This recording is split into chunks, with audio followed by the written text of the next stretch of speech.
Elizabeth Lee, VOA News, Los Angeles.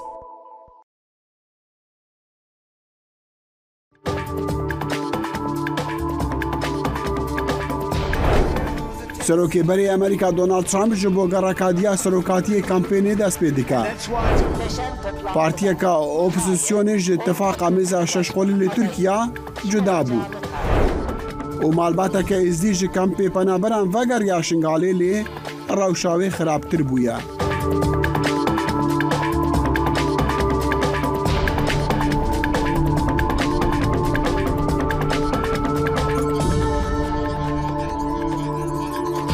دەم باش بخێراتن بەرنامەیە کورد کۆنەکشن ji dengê Amerîka niha li Washington demjimêr heftî spêdeya roja yekşemî ye. Dexî li şemo hîviya demên xweş ji we re dikin.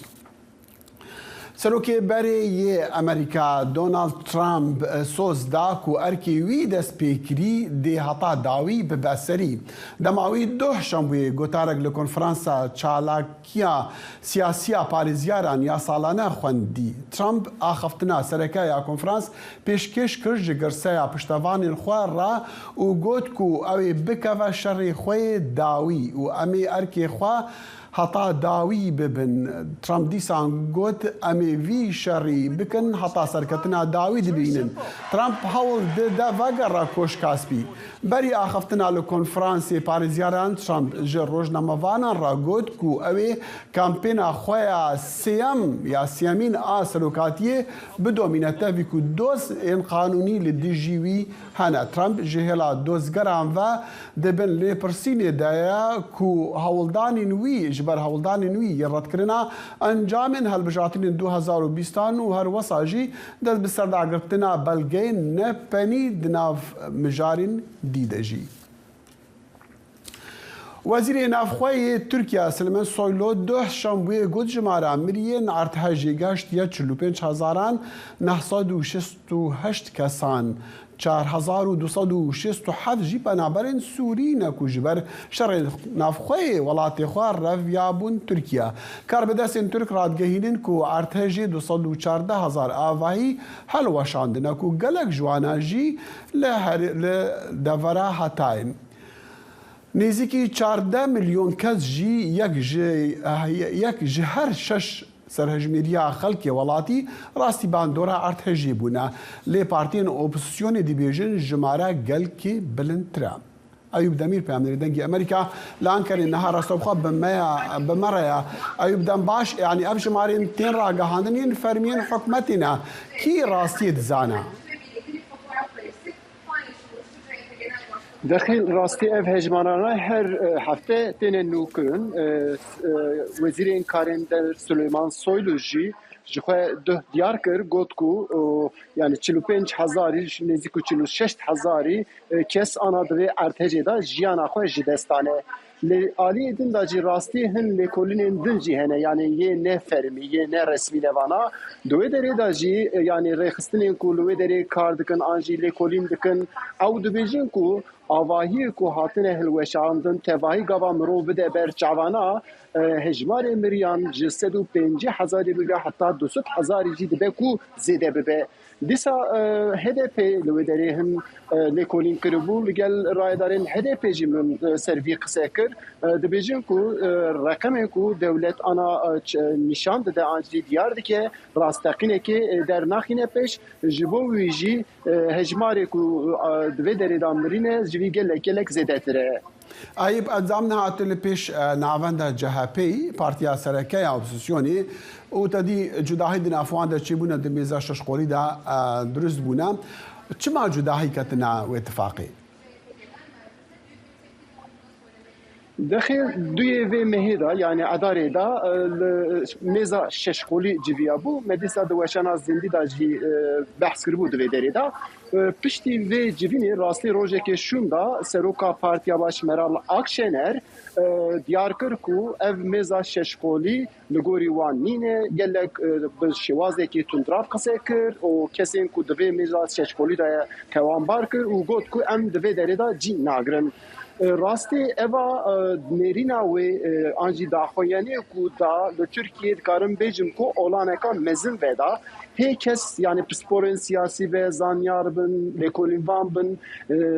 دیار ناکن کو یعنی سدما یا اساسی چیه ل دو دیسا مزا شش قولینا اجار مزا پنج قولی یعنی مرال اکشنر تونه بو سروکن وان پنج پارتیان ل پارتیا سادت ناونداوی جویان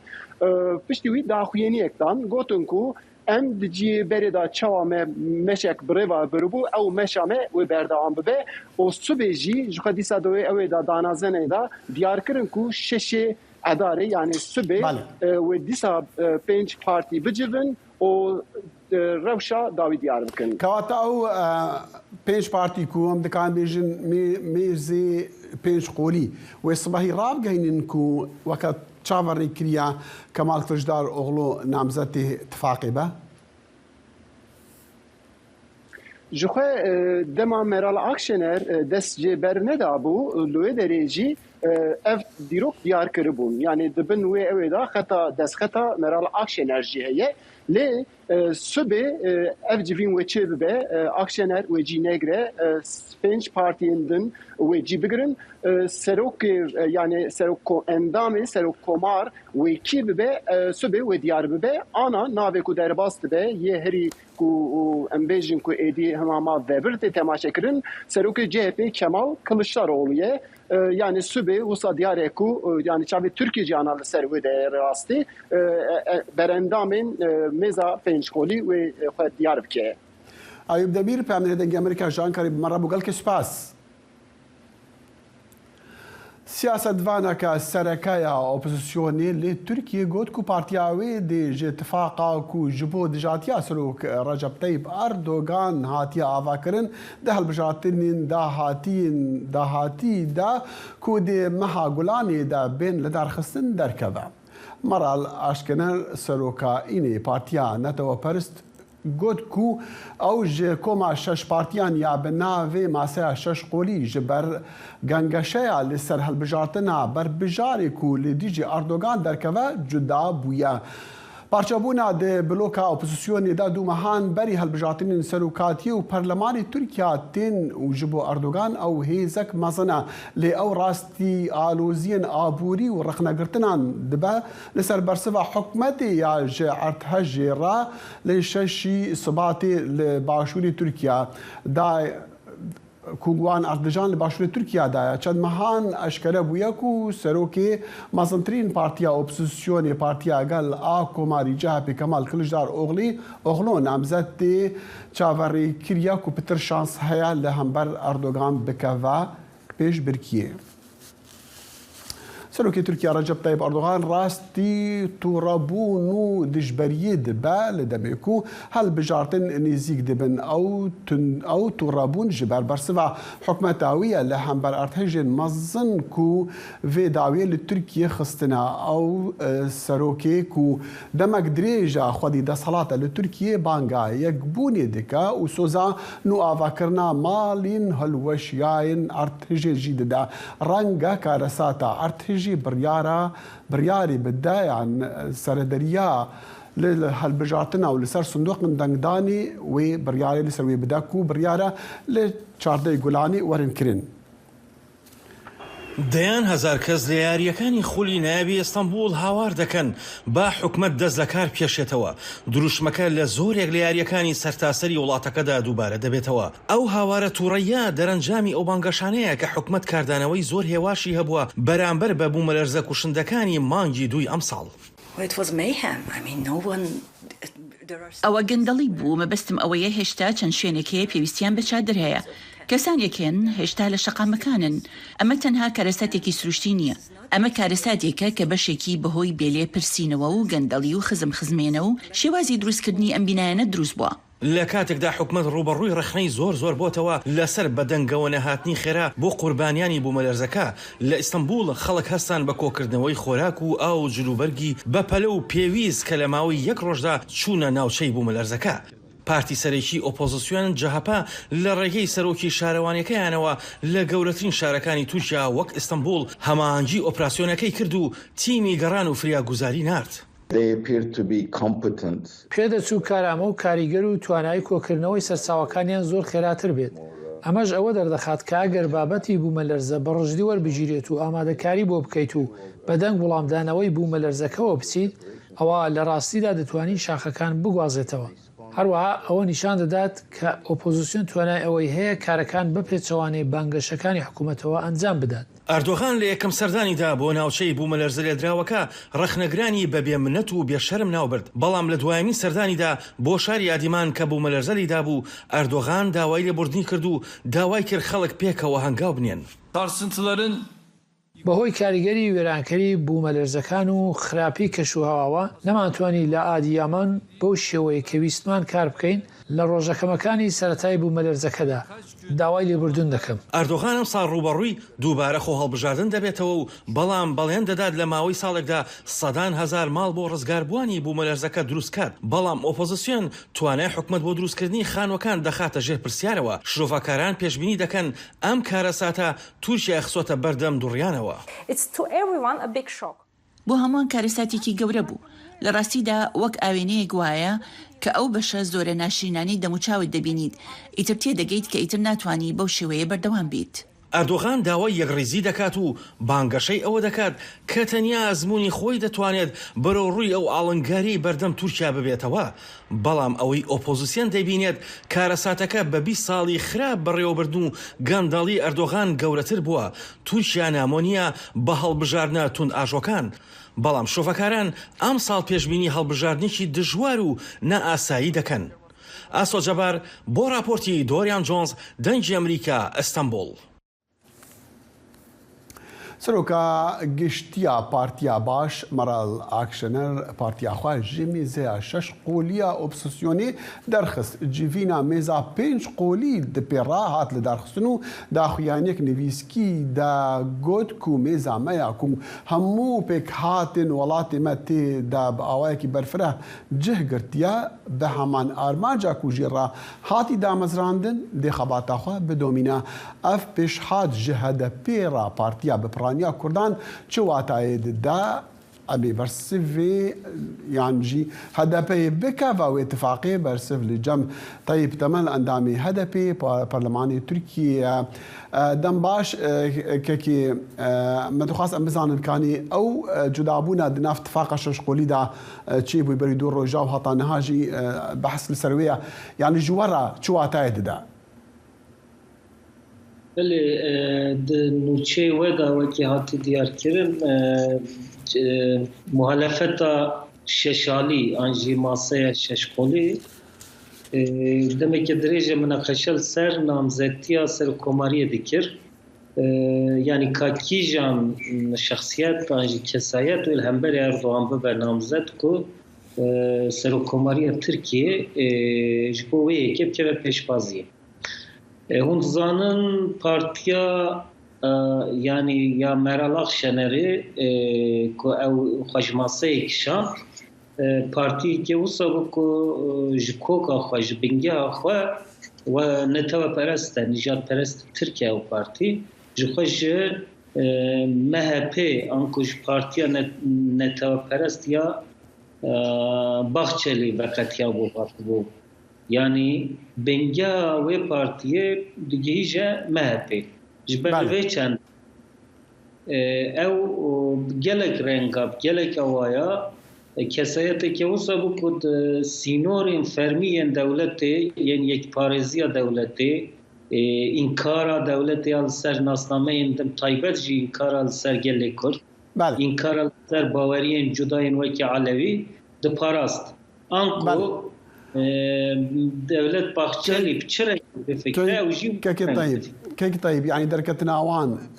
دركتنا وان جوي اتفاقي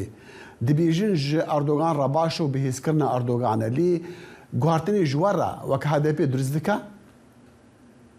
يعني مهابجن اتفاقي جدانه فقط اموان پیشکرتن الوی اتفاقي بجنز بد شوبين جبل كو ام دزانن اگر هزك لهمبر اردوغان بسر بكبه او de lazım همو پارتیان اپوزیسیون و پارتیان دجبر یعنی muhalefet بکه یک نه نامزدیا کلشداروğlu bu sebep ko Meral Akşener paş ve bikşine jüye ki ev hele ki ve elbette partiye kim bulu ve herimi لوی اتفاقی بلکه قسمی که ویل بکری اردوان به فقط کنگی مرال خشن خجبه اتفاقی کشان پارتیاوی قصد به ضعیف به چون پارتی که دشبری دستلاتاری اردوانو بخشلی یعنی و پشتگیری داده و پارتیه بله نه گیری دستلاتاریه جبر و چند نه و مرالخشن السر و ماسه دشبری هدف دیگر دشبری گلی کرد باشه اونی هلوست خال هم بر اتفاقی بگوهرن اونی بکون اتفاقی یعنی اونی اتفاق خود جدا بکون هالبجاتنا و اگر وصبه و نامزد برچاف کریش بو سلوکاتی به مسئله دا ام دو تشتاش هر دو جدا بکن یعنی اتفاق وان جبو سروکوماری یا و هر وصا و جبو پارلمانتوی جبو هالبجاتن پارلمانتوی اما که هدف اتفاقی که نور بونه جبو پارلمانتوی جبو هالبجاتن پارلمانتوی یعنی کج بو هجمارا پارلمانترن که هم لقا زیده بکن نیزی 5-6 پارتی و چند پارتی کردستانی هم هاتنا با هد جبر و اتفاق ما و جدا بردوام بکن لیش بو سر و کماریه جبو نامزدی سر و کماریه امید و روژین پیش تا سیاست آخوا کرش بکن لگوری روشا لوی دوری لگور اتفاق ملیت روشا نو یا درکتی هوله امیل گوری وی که سکن خود دیار بکن جبر و چنده هم سر ماسای وان نینن فقط هگر جبو قنجیا ترکیه جبو قنجیا گل کرد جبو دستکفتی و آزادیا گل کرد فایده تیده هبه البته می پیشگیری بدن نامزده که دموکرات و خودی فراست لی اگر دوه هلی دا دیسا او کسی کتبه نامزد اردوغان و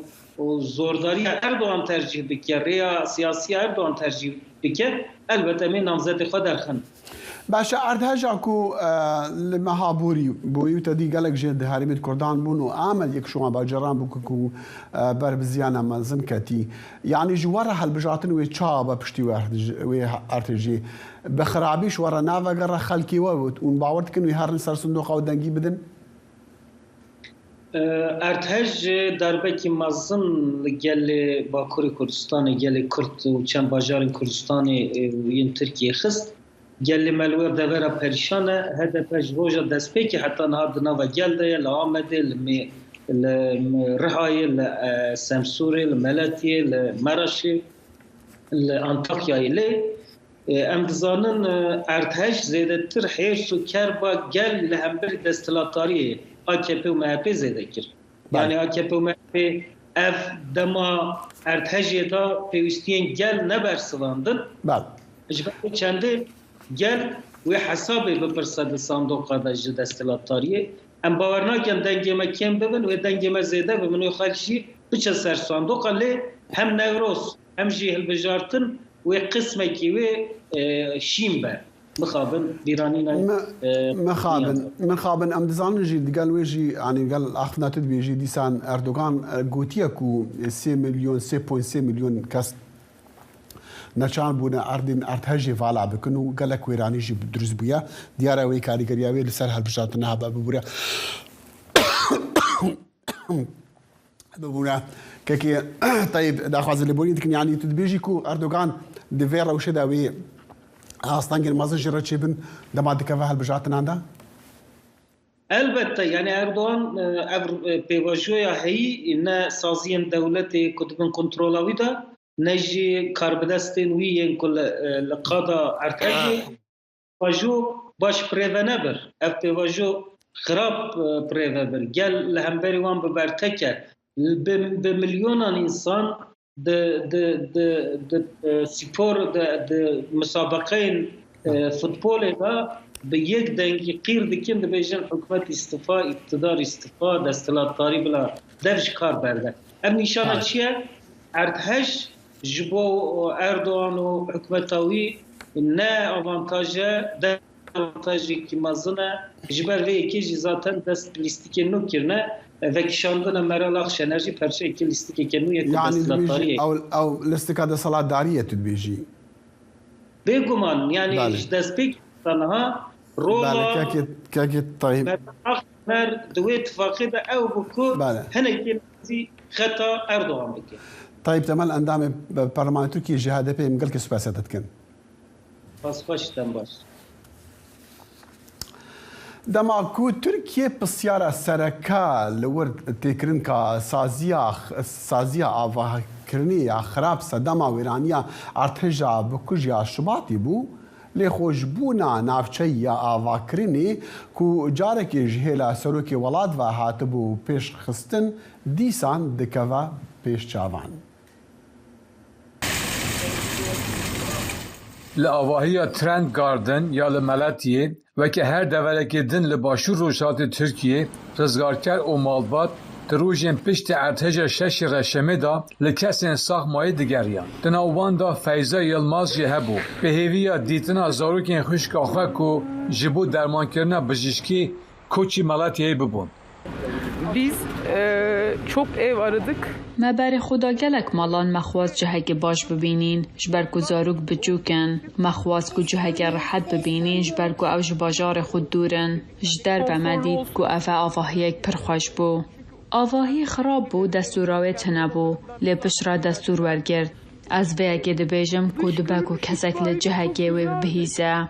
آواهی ترند گاردن چند سال بری هاتبو نوکرن به دستورین پیوست لگوری بلگه این که جعالی روی ترسی و هات ندیتن و هف پیوینین دیگر 6 کسان آواهی پاشی هاتیه تومار کرن او پسایا لیبورنا سال 2018 یا آواکرنا خانیان چه بو که جعالی سروکی ترکیه رجب طایب اردوغان و هاتبو را گهاندن ده میتینگا هلبجارتن یا لملتیه دا حکومت گفت که زیادتری 3 میلیون مالبات و کمپانیان پسایا و لیبورینی تاپوی خو ورگرتنه و پریا باج و خرجان به میلیارد دلار هات نه دست خستن نها او مجارا لیپرسینک تاوانه که بر پرسیاریا هلویشین اوی دیار بکه رویترس گلیین والاتیان ین دربار لیبورین و نرخاندن evlehiyê ji şaredar Malatya Salahattin Gürkan Pirsi.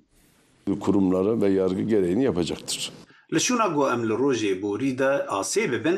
و تشتك گو لجهكي تايبت قومي بدوية گو ام جبو پاشا روجي پلانان بكن جبر ويكي درسي گو ام وي جاري فيربون دي پاشا روجا كچيتر بكن از وساد فكرم. هف پیوینا ما جنشک و قطیا به باجاروانی بری کو بچه تشتگی دیجی گوت. هری داوید خوازم ببیجم گو لیبورینا ملک و خانیان هلوستک راست نبو. سروکاتیا ترکیه و حکومت برسف ندان داخوازین رویترس بو شروعیان. اردوغان گوت که ستاندارد آواهیان لترکیه دبن چاودیریا و دا باشتر بونه. لیلکاول این ترند گاردن در منخشکا یلماس و زاروکان پشت 7 روزان دبن کاولان دا هاتن درخستن.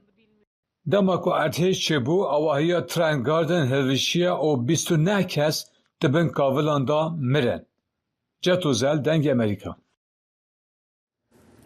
سەرۆکی ڕێکخراوی چاودێری ئەتۆمینەتەوەی گرتووەکان دوێنێ شەمە لەگەڵ بەرپرسانی ئێران کۆبووەوە چەند ڕۆژێک دوای ئەوەی ئاشکرا بوو کە ئێران یۆرانیۆم تا نێزیک لە پلەی دروستکردنی چەک پیتاندووە ئەمەش زەنگی نوێی لەسەر بەرنامەی ئەتۆنۆمیەکەی لێداوە. ڕافائێل ماریانۆ گرۆسی سەرۆکی ئاژانسی نێونەتەوەی وزەی ئەتۆمی لە کۆنگرەیەکی ڕۆژنامەوانیدا لەگەڵ بەرپرسی بەرنامەی ئەتۆمی ئێران ڕەتی کردەوە هیچ لێدوانێک لەسەر وتوێژەکانی لەگەڵ بەرپرسی بەرنامەی ئەتۆمی ئێران بەداتن و ڕاگەیاند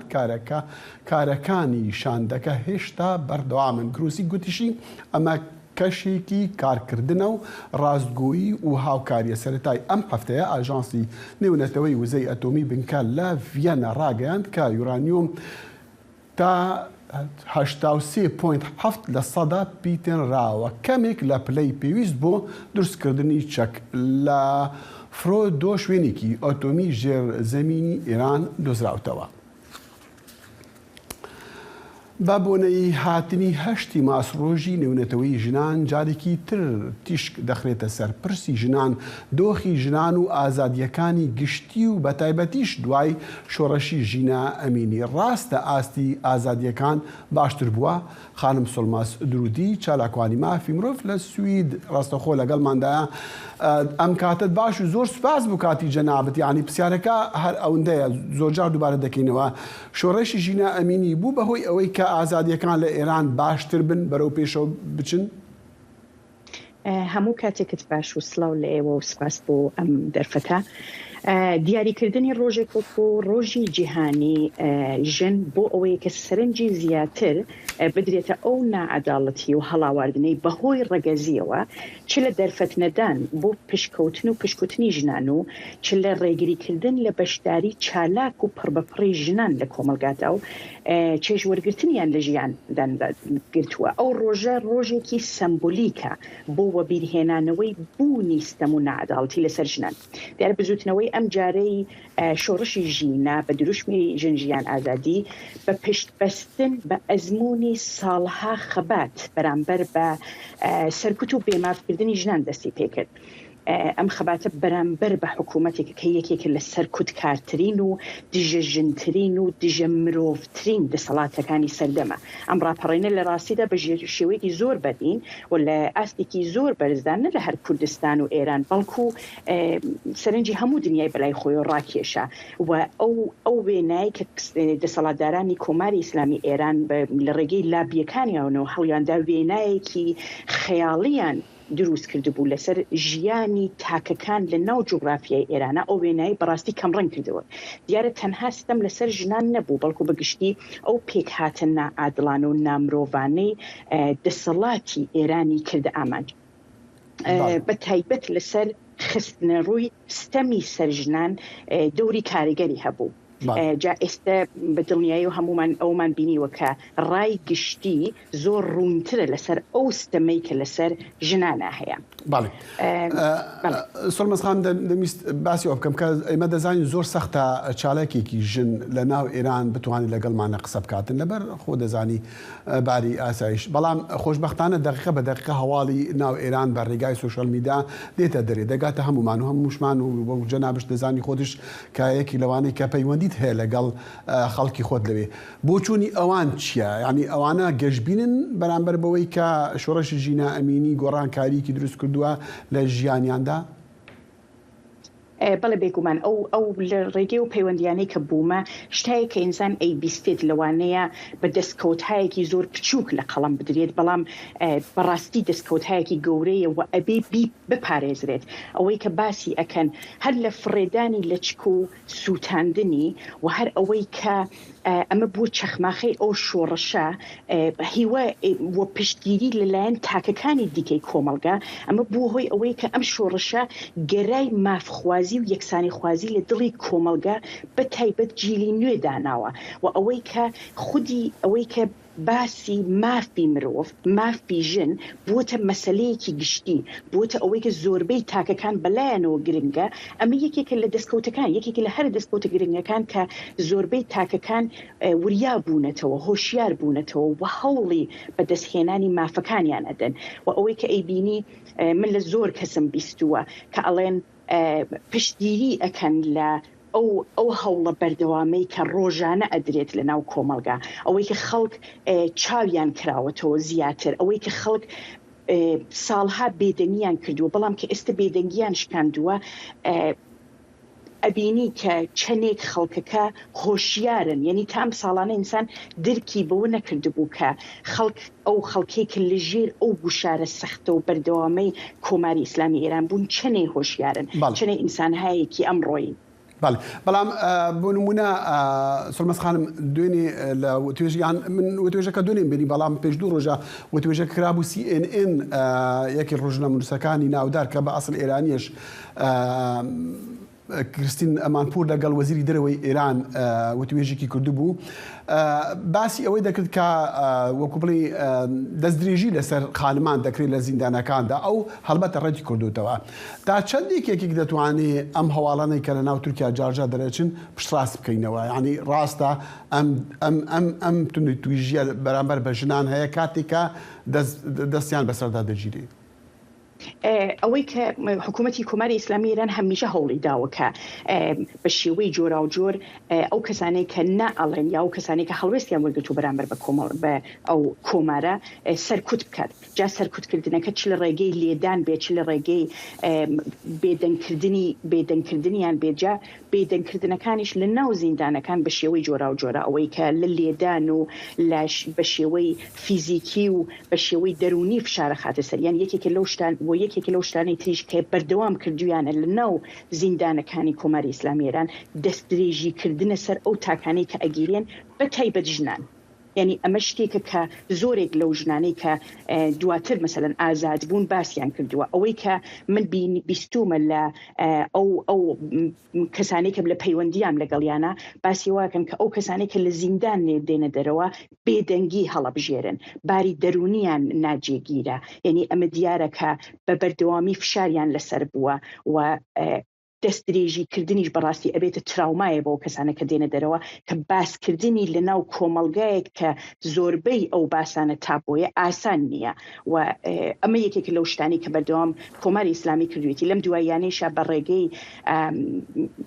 گاز فڕێدانە ناو قوتابخانەکان بۆتە هۆی ئەوەی کە بە شێوەیەکی دیکە ئەیەوێت ئەو تاکانەی کە نایەنوتوە سەرکوت بکات. باڵێ خانم سڵمەز درودی چالاکوانی ما فیمرۆ لە سوید لەگەڵمان بوو. زۆر سوپاس.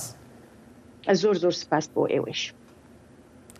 پشتی سەردانەکە دەم کورد و نەڕاگەهاندی ژی بۆ بنگاک لەشکەری لە باکووری ڕۆژهەڵاتی سووریا ji بۆ هەفدیتنا بە لەشکەرین ئەمریکیرا کار بە دەستێکی سەربازیە ئەمریکی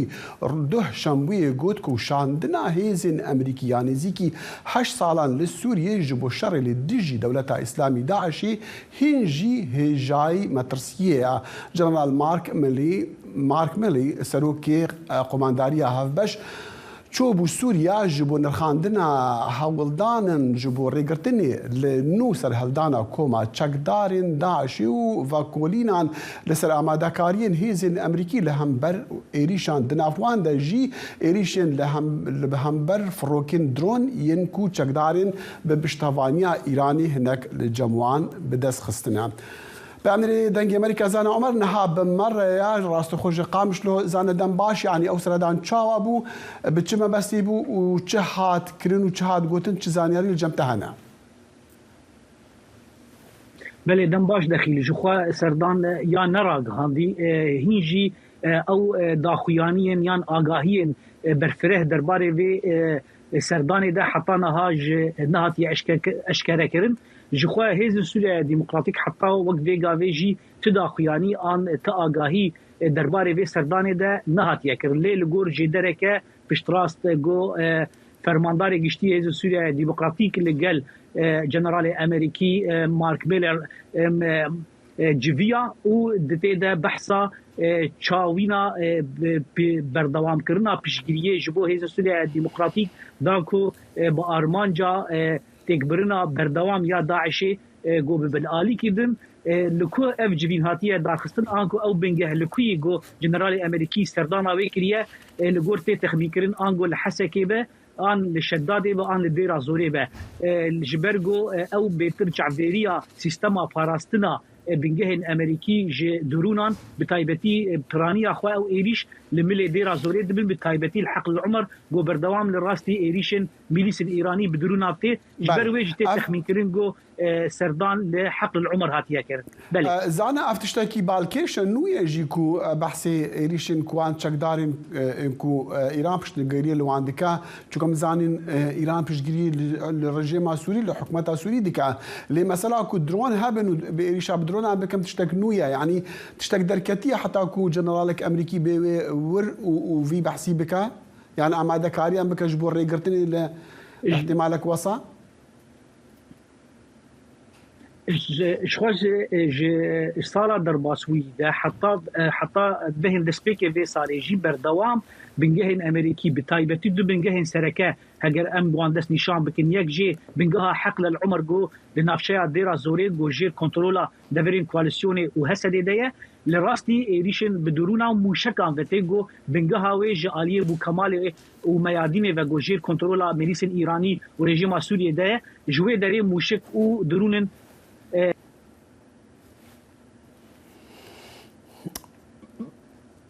بالي ببورة دنجي زاناتي برين زانا ببورة دنجي تاعت برين بهر حال قال كي سباس زانا عمر بيعمل دنجي امريكا جقامش بمرة ابو لسر سردانا سربا في سركي با بلندي امريكيش بو سوريا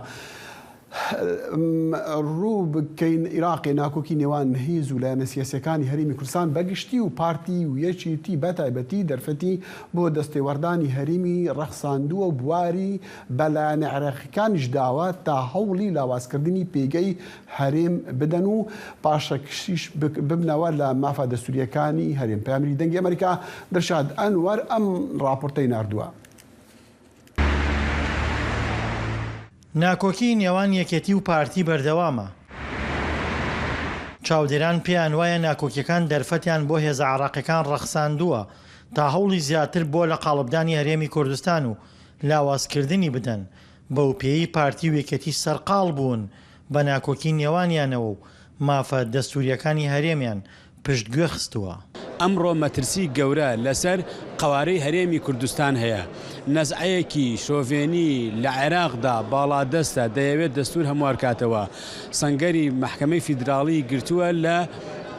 بنەما دەستوریەکانی هەرێمی کوردستان. ئەمە لە ناوبردنی بەر لە هەرلایەک ئەزمونونەکەیە و بە تێکچوونی ئەزمونونەکە تاریخ لەسەر یەکێتی و پارتی بە خراپ ئەنووسێتەوە. ناکۆکی نێوان یەکێتی و پارتی تەنها ڕنگدانەوەی لەسەر ناوخۆی هەرێم نەبووە. بەڕای شیکەرەوان دەرفەتی بۆ وڵاتانی هەرێمیش ڕەخساندووە دەستوەردانی زیاتر لە ناوخۆی هەرێم بکەن بە تایبەت لە ڕووی سیاسی و ئابووریەوە. کارێک کاکە خەڵکی تەماع بکاتە هەرێمی کوردستان و چاوبڕێتە هەرێمی کوردستان و تەدەخولاتی خارجی بێت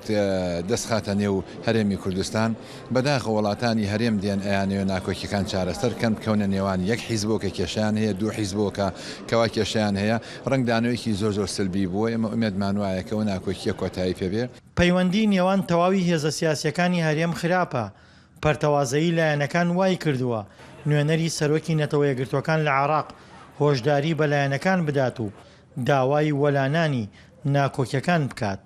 خۆتان ئاگادان دێ قەیرانی سیاسی تەنیا هەر نێوان یەکێتی و پارتی نییە بەڵکو لە نێوان هەموو هێز و لایەنە سیاسیەکانی هەرێمی کوردستان چەند ساڵێکە پاشەکشەی کردووە لێک تێگەیشتن و ڕێکەوتن استراتیژی و سیاسیەکان وەکو خۆی جێبەجێ ناکرێت. بۆیە بەداخەوە پاشەکشەیەکە لەو بوارەدا ناکۆکی نێوان هێزە سیاسیەکانی هەرێم بەگشتی و پارتی و یەکێتی بە تایبەتی گەیشتۆتە ئاستێک نەک تەنها پێگەی هەرێمی لاواز کردووە و دەرفەتی بۆ دەستوەردانی دەرەکی ڕەخساندووە بەڵکو ئەو مافانەی هەرێمیش کە لە دەستوری عێراقدا چەسپێنراون خەریکە لایەنە عێراقیەکان لێی پاشگەز دەبنەوە. دڵشاد ئەنوەر، دەنگی ئەمریکا، کەرکووک. ئەحمەد کرەموس سەرۆکی کەنەکی کۆنگرا نەتەوەیی کوردستانی نەها لە هەرێما کوردستانە عێراقیە ji بۆ civînan digel rayedarên partên siyasî li wir bi mebesta rêxistina civîneka berfireha partên Kurdî li hemû cihan helbet li bîreweriya ku 100 sal derbas dibin li ser peymana Lozan ku mafê Kurdan ji standiye ku bibin xwedî kiyanê xwe û dewleta xwe kak Ehmed Nihar rastoxwe ji Silêmanî bi me raya gelkê spas ji bo demê we yanî ûn mebesta we her ji bo Hindiyê ku ûn hewl didin civînek berfireh a Kurdan li vê bîreweriyê bikin ku sal delbar zibe li ser peymana Lozanê. بله راست سپاس کم راست نها بسردانه که فرمی شانده که کنه که لباشور کردستانه همان افچند روز دانستاندنه ما لباشار سلیمانی به هفدیتنان سروک پارتی و رخراوین سیاسی جواکی کسایتی حتی را که جید به سروک عشیران را کسی رولان کبیر و روشن بیر هر هفدیتنه ما دوامه ما و حضرهایی کو پشتی چند روزی دن ام در باسی حوله رژی ببین کو به توایی هفدیتنه خواه لگل رایدارین سیاسی پارتی مبستا من او پارتی سیاسی و سازی جواکی و حتی او کو امی هفدیتنین سروک پارلمنتوی کردستان رزدار رواصفایی یکیتیا پارلمنتران او لگل پارتی و رخراوین سیاسی یک کردستانی لباشور کردستان مبستا ما اوه بله مبستا ما اوه بله کرمکه بله کرمکه مبستا و یعنی دخوازم بزانم بكورتيج بو ما قال كي بسيار هلا مش جناب وابك السيرفيس ردانا اون لوير بله ما بس ما كو سردانا ام حمو بارتي و كسایتین کردستانی هر چربش کردستانی دیاسپوره کو ام وک جواب دیاره 100 سال لسر پیمان لوزانه در واسبو ام سال 100 سال یا خو لپاش خود که جبروی سبب جید وک کنگره نتوی کردستان ما سال 2022 ده کنفرانسک لباجار لوزانه لهمان سالونا کو مذاکره پیمان روزانه پیک هاتبو مکر دوی کنفرانس ده ریکفتنه که بگشتی لگل پارتی و ریخراوی سیاسی کو دوی دمه ده 57 پارتی و ریخراوی سیاسی و جواکی بشداری کنفرانس بو کو ام سال 2023 بله 2023 100 سال در باز بن بسروي پیمانی را مزدخواست بزانم برسوا پارتین سیاسین کو هاتانها اون دبینز جبو وی پیش نیازا هندکن چوایا پیش نیازا ما او کو پیشوازیه که گلک ارینی لحیه پارتی و ریخراوین و کسایتین کو ما دیتنه حتی امروش پشتگریه که خورد بشوازه که به هلوسته که گلک ارینی هم پشتگیری لیدکن هم کو او بخواجی و بشتاری و کنفرانسی ببین شخواه چالاکیه ما نه یک کنفرانسه جه مها آداری بگره حفتانی مها تموزی مها حفتا ریزه چالاکی کنفرانس هنه پانیل هنه فوروم هنه خواپیشاندان هنه به کار و خبات و چالاکین جور به جور کودناوا وام 5-6 ماه ده و بردوام بکه او مبستا ما کو بخواندنا همو کردنونرین کردا و کردستانیا کود کنفرانس فینال ده 22 23 24 ماه تموز 2023 کو لوزانه و پیکوره ام همو یا بدخوینن و ام دروجا پاشا روجا یا جی پیش روجا کردا کو شروع بکن دکلاراسیون داخواز کردا بله اگر کنفرانس بو لور گهانه ها بو پارتین کردی گهانه ها اونی چه داخوازی بکنج بو چرا سریا دوزا کردی ولاتين سربخا فدراليزمي وتشتكل برا يعني ون البنداوي كونفرانس ببين حتى كونفرانس بريالي كي بدا نا ام لسر كيجان بشي چه فورمين آواكرنا يا جي ستواتويا هر چربش كردستاني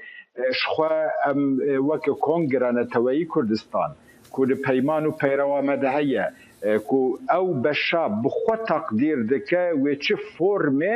چه فورمن ریوبریه انجیست توی وش خورل بجیرن لبس او ما بستا ما دوی کنفرانس ده کو 100 سال بهوری ده کو قتل عام جنوساید پرچبون تالان ویران کرن کوچ بریل گلخوانیه کرد ایده پیمان بوی رنگی قبول ناکه پیمان بوی رنگی رد که و لدیجیوی رادوسته ام دخوازن که ده 100 سالا پیشی آمده هبونا کرده ستاتویا کرده ناسنامه کرده وکه ملت که بیت ناس کرن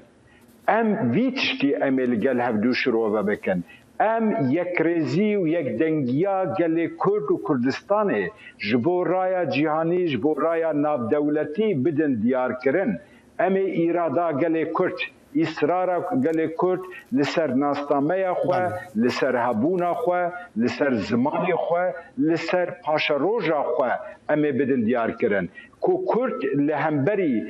پیمان بوی رنگی اید نو که پیمان روزانه کد 1923 هات تومار کرن کرد ایرو خودی اراده خودی سیاست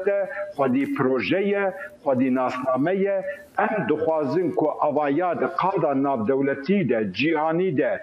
توی یک بوی ده که اراده گلی کرد حرمت و رومت جر بکن استاتویه که فرمی قبول بکن ام پرچبونه داگر کرنه کولونیالیزم ام رد کن. بله كاكي احمد دلفتي دما بريز احمد كرموس سروكي كونغرا نتويا كردستاني كانكي جسليماني بمربو قال كي سباس سپاسی خوش سلابورس با هوزن زفستاني بهيز و بكجي لچند هري من امريكا دانا لچان سان برناردينو لكاليفورنيا بفرق بوش باريو بكيمي حفده باهوز و باروفان ده و ايروجي لباشوري دانا و بكيمي 12 کس کشتنا و به میلیونان کس جی به الکتریک هشتنا زیانا هری مزن آباروان به ولایت کنتاکی کتنا و دبیجن کو 5 کس لور هاتنا کشتن. تاوی نزیکبونا بهاری جی با هوزین بفری به روزان خلق لیچیاین باشوری روشلاتی کالیفرنیا آسی کرنا و کار به دست هول دادن کو آلیکاریان بگهین وانا. بەفرەکەی باشووری کالیفۆرنیا هێشتا لە ئاسمانەوە وێ نەدەگیرێت. زۆرێک لە دانیشتوانی ئەو ناوچە شاخاویانەش گیریان خواردووە. پێدەچێت بۆ ماوەی هەفتەیەک وەها بمێننەوە. پێشتریش لە کۆتایی مانگی دوودا بایەکی بەهێز کە لە بەستەڵەکەکانی باکوورەوە هەڵی کردبوو لە ڕۆژهەڵاتی لۆس ئانجلس لە چیای سان بێرناردینۆ گیرسایەوە کە هەزاران کەس لە بەرزایەکانی ئەو دارستانە نیشتەجێت یان بۆ کات بەسەربردن ڕوویان تێکردووە. ئێستاش بەفرەکە ئەم دۆخەی خوڵقاندووە. ئێمە دەزانین کە ئەمە کاتێکی سەختی ناوازەیە بۆ ئەوانەی کە هێشتا لەسەر شاخەکە گیریان خواردووە. دوێنێ توانیمان زۆرێک لە ماڵەکانیان ڕزگار بکەین. بەفربارینەکە بە شێوەیەکی چاوەڕوان نەکراو ماڵەکان و بازارەکانی نوقمی بەفر کردووە. تەنانەت کەرەستەکانی پاکردنەوەش بە زەحمەت دەرەقەتی دێن.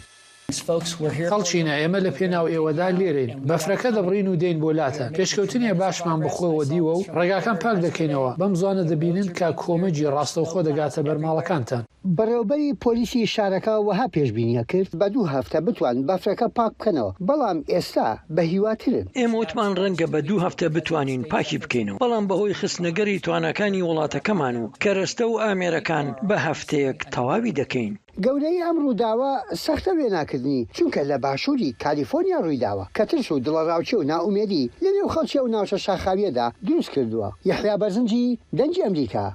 واشنگتن. پشتی کوژی کامپین پەنابەرە ڤەتگەڕن شنگالی ژی ڕەو شاوان ماڵباتان هەر باش نابە. کاوە عومەر لەگەڵ یەک ژێ ماڵباتان ئاخفتیە.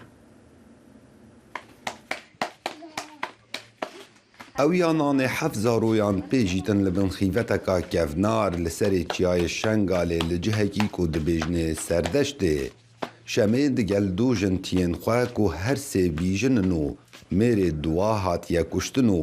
یەکێ دنیێ بێسەروشینە. هەف ماڵباتە لە هەرێما کوردستانê بوون وەکو ئاوارە لێ پشتی ئەو vegeriyanê şengalê carek din li bin xîvetê jiyana xwe dibene ser. ما خواشة ديني متشادرة أنا وتشتغنينا وناكي ما شغلها وهاجيكي وشغل جهابا شغلك الفرنينا تشتاك الفرنينا شنقال ناي خوشو اش فرماني دا كانجي شنقال خوشويا خانوی و مالباتی لسردم داعش هاتش ناف برنو نها اوج نچاری لسر چیای شنگاله نه هر چند سرما و گرما زستان و هاوینان ایج آستنگین جیاناوایا روزانه نه لی او نچارن تیوا گرد اگر دی محاف در ما خوش با تشتغنا و دیم بلوان چادر دبر برب العالمین في بارانه فيدي متقو هنجي سبعي بمستيشم متقو هنجي حاري هاتا برو هنجي حالة برشل بو هنجي من نايلون وكيشان وقلت كم بعيبون دشي بعدش هاورينا كدم على داري شبكة خرابونو جيكرنو نا ولا قصرون يجي آخي ودي قصرون أوجد في جارة الدينو كاتر نجي هر چند بریا چند مهان وزارت کوچ و کوچبران بریارک درکر بو کو او آوارین لهرمی گشت وگرنه سر جهوارین خواه لی شمه دگل زارو و مالباتا خواه وگر یاینو حتی نوکه وکو او دبیجن هاری کاری جلای حکمت و بو نهاتیه کرن. بعد دي قال أكيد هاتن ودينارين ماشي هاتن جور ومتنبون يك زار وكي ما زنابو الباما يك ما دي أصل زلامة كي ما سن المال ما دنابو أمجي هاتن وجل الفرج جور نخوش ترجي يعني الفرج وسايني نمسعد زلامة جي نبتني اف مالباتا جياناوان وساد بوريتن لسردشت لسري چياي شنگالي بلکو بصدان مالبات هنه او پوشمان بوینه جنکمپین هریمه و گریاین کاوع مردنگ امریکا قضا شنگاله. هذا برنامج صباح هر شاد بختوار منو خدا حافظ.